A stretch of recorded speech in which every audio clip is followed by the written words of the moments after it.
Hai guys, balik lagi sama Enkun di sini. Fans pemburu iblis silakan merapat karena di video kali ini kita membahas lanjutan cerita Kimetsu no Yaiba. Setelah Giyu, sang pilar air yang akhirnya bangkit. Setelah sebelumnya dia dihempaskan oleh Akaza dengan sangat telak.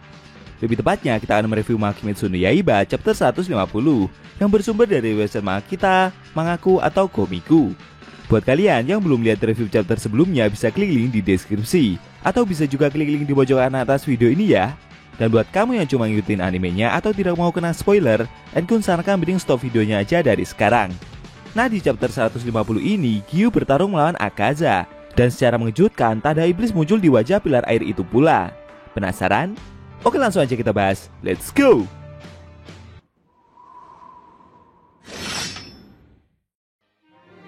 Pada awal scene, kita diperlihatkan Tomioka Giyu, sang pilar air, yang berhadapan dengan Akaza, sang iblis bulan atas peringkat ketiga. Sebenarnya saat berpedang, Giyu tidak ingin mengeluarkan kekuatan terbaiknya.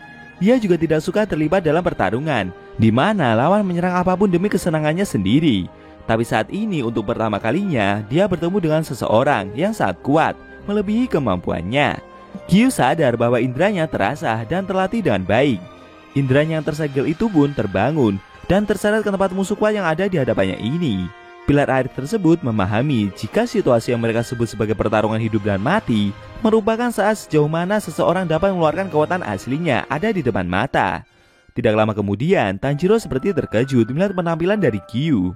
Ternyata tanda iblis telah muncul di pipi kiri dari pilar air tersebut. Lalu pertarungan pun kembali berlanjut. Akaza mencoba memukul Giyu dengan jurus darah iblisnya. Dengan sigap, pilar air itu berhasil menghindar.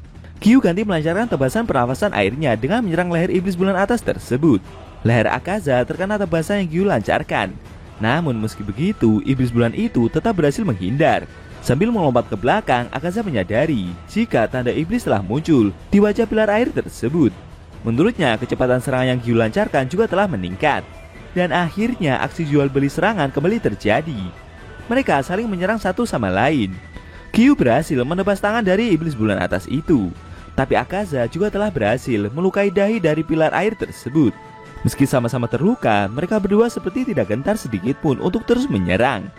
Tanjiro yang melihat aksi bertarung yang mereka lakukan merasa kagum sendiri. Gerakan mereka berdua sangat cepat, dan dalam sekejap, Akaza juga bisa menandingi peningkatan kecepatan yang Tomioka-san keluarkan. Tanjiro berpikir, kalau pertarungan ini terus berlanjut, maka pihak manusialah yang akan kalah, karena stamina mereka terbatas. Tanjiro sebenarnya tahu jika tujuan akhir dari para korps pemburu iblis adalah mengalahkan Muzan. Menurutnya mereka harus segera bergegas ke tempat Muzan dan menyelamatkan Tamayo-san. Serta mereka tidak bisa menghabiskan waktu semalaman hanya untuk mengalahkan Akaza seorang. Sambil melihat pertempuran kedua karakter yang begitu sengit itu, Tanjiro sempat merasa panik. Dia ingin sekali bergegas mengalahkan iblis bulan atas tersebut sekarang juga. Karena jika itu tidak segera dilakukan, kemungkinan nanti banyak orang yang akan mati. Lalu pendengar pedang itu mulai menutup mata dan menenangkan diri. Tanjiro memaksa dirinya untuk terus berpikir, kenapa serangan Akaza begitu akurat seperti magnet? Kenapa dia bisa bereaksi terhadap serangan yang datang dari belakang atau dari titik buta sekalipun? Sesaat dia teringat dengan ucapan Akaza saat berhadapan dengan Rengoku-san di masa lalu. Waktu itu Akaza berkata jika semangat tempur dari pilar api tersebut lumayan terasa, dan dia juga mulai mendekati tempat tertinggi.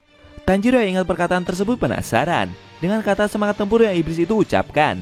Apakah Akaza bisa merasakan sesuatu dengan semangat tempur tersebut? Sama seperti Tanjiro yang bisa merasakan sesuatu dengan indera penciumannya. Lalu Tanjiro teringat kejadian saat dia bertemu Inosuke di kediaman kupu-kupu. Waktu itu Inosuke bercerita bagaimana dia bisa menyadari serangan dari Gyotaro saat pertempurannya di distrik bunga. Menurut pendengar pedang itu, dia merasa seperti ada yang menyengat di area yang lawan akan incar. Mendengar cerita tersebut, Tanjiro merasa kagum dengan kemampuan yang rekannya itu miliki. Apalagi saat itu Inosuke telah tertusuk parah dari belakang. Tapi sambil menyombongkan diri, pendengar pedang tersebut merasa kalau kulitnya memang lebih keras dari manusia manapun. Melihat sikap temannya seperti itu, Tanjiro ingin mencoba cara yang Inosuke ceritakan. Dan akhirnya mereka berdua pun melakukannya. Inosuke duduk diam di depan Tanjiro, sedangkan pemburu iblis itu terus menatap tubuh rekannya tersebut. Tidak lama kemudian, Inosuke menoleh dan menyadari jika Tanjiro sedang melihat bahu kanannya. Si Tanjiro mendengar hal itu terkejut, karena Inosuke telah menebak dengan benar.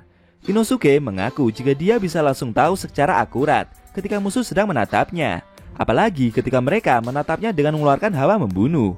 Menurut Inosuke, kalau mereka berniat membunuhnya, rasanya itu seperti ada yang menusuk dan menyengal ke seluruh kulit dan tubuhnya. Tanjiro yang mengingat pembicaraannya dengan rekannya tersebut merasa jika Inosuke juga telah menajamkan kepekaan kulitnya.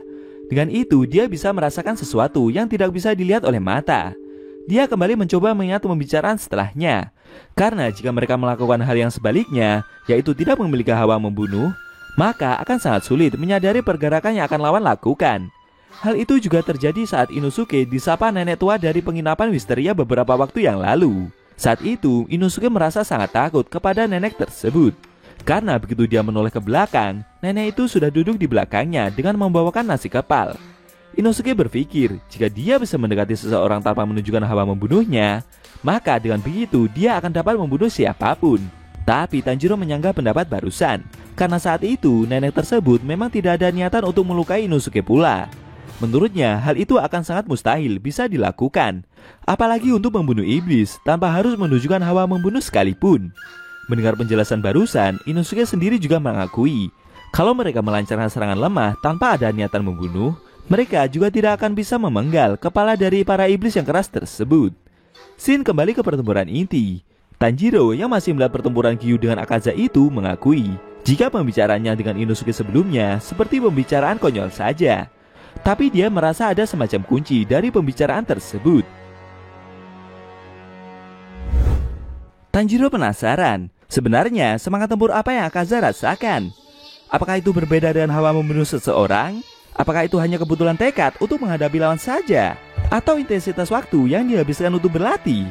Tanjiro bertanya-tanya, apakah semua itu sama seperti ketika dia menggunakan indera penciumannya untuk membaca pergerakan dari orang lain? Pendengar pedang itu juga mengingat kompas yang biasa Akaza gunakan saat dia bertarung. Tanjiro penasaran, apakah ada cara untuk menangkal jurus darah tersebut? Tidak lama kemudian, Tomioka-san sempat disudutkan dengan pukulan yang iblis bulan atas itu lancarkan. Tanjiro yang melihat hal itu tidak tinggal diam. Dengan cepat, dia segera menyerang leher Akaza dengan tarian dewa bara apinya. Tapi secara tak terduga, iblis bulan atas itu berhasil menahan tebasan tersebut menggunakan tangan kirinya. Tanjiro yang melihat aksi dari Akaza itu terkejut, karena serangannya barusan berasal dari titik buta iblis itu. Sambil tersenyum, Akaza memberitahu Tanjiro jika bagian samping pertahanannya sedang terbuka lebar. Lalu iblis bulan itu menyerang pinggang kanan pendengar pedang tersebut. Akan tetapi dengan sigap, Tanjiro berhasil menghindari pukulan itu dengan melompat ke atas. Giyu yang melihat hal itu tidak tinggal diam.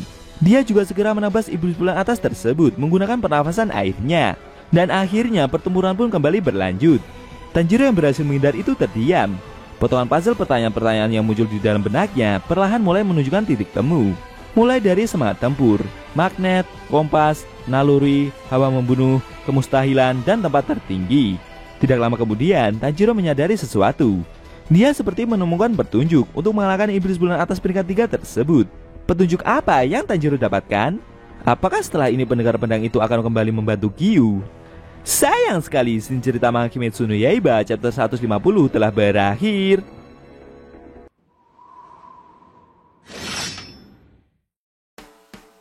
Oke guys, itu tadi review manga Kimetsu no Yaiba chapter 150 yang edisinya memperlihatkan Tanjiro yang sepertinya menemukan petunjuk dalam mengalahkan Akaza, sang iblis bulan atas peringkat ketiga, yang saat ini sedang bertarung sengit melawan Giyu. Kemungkinan setelah ini kelemahan Akaza akan terungkap guys. Bagaimana menurut kamu? Jangan lupa tinggalkan komentar kalian ya. Kalau mau nonton review sebelum atau selanjutnya, bisa klik link di deskripsi. Linknya udah Mimin taruh di sana kok. Buat kalian yang punya Instagram atau TikTok, jangan lupa follow sosmed Mimin juga ya guys. Oke? Tekan like kalau suka sama video ini, dan dislike kalau nggak suka. Jika ada kata-kata dari Enku yang kurang pas, Enku mohon maaf. Dan sampai bertemu di video review manga Kimetsu no Yaiba selanjutnya.